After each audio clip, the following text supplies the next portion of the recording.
In other news this hour, the federal government has allayed fears of a planned attack by members of the Islamic movement of Nigeria, popularly called Shi'ites, on residents of the federal capital territory, Abuja.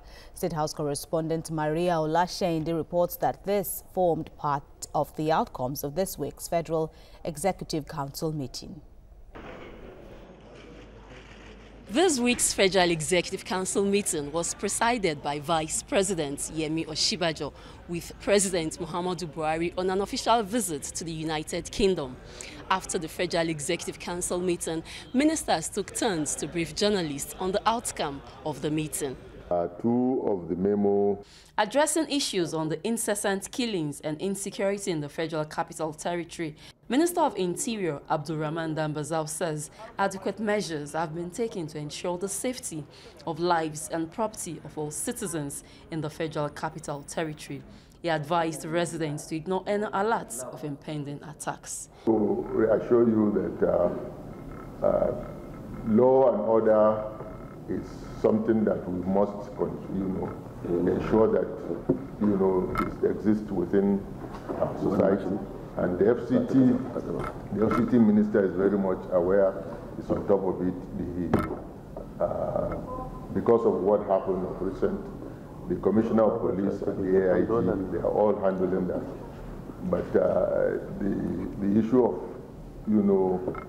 some people attacking or not, I think is something that also we have to be very cautious where such information is coming. If there's anything like that, you will get it officially from government. The Federal Cabinet approved the contracts for the purchase of 8 rapid intervention vehicles for the Federal Fire Service worth 288,800,000 naira. Council also approved 33 billion naira for Bida Lapai Lambata Road, Niger State. The period of delivery is within 8 weeks. So this has been approved.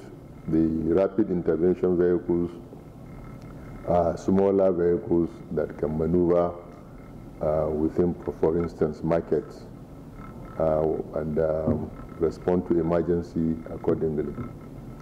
It is about 123.9 kilometers. It costs about 33 billion naira. This road, I think, is the second road that connects southwest to the north.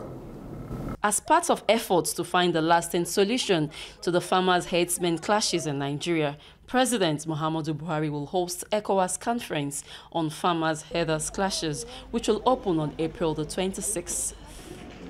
Maria Olasheinde, TVC News, Abuja.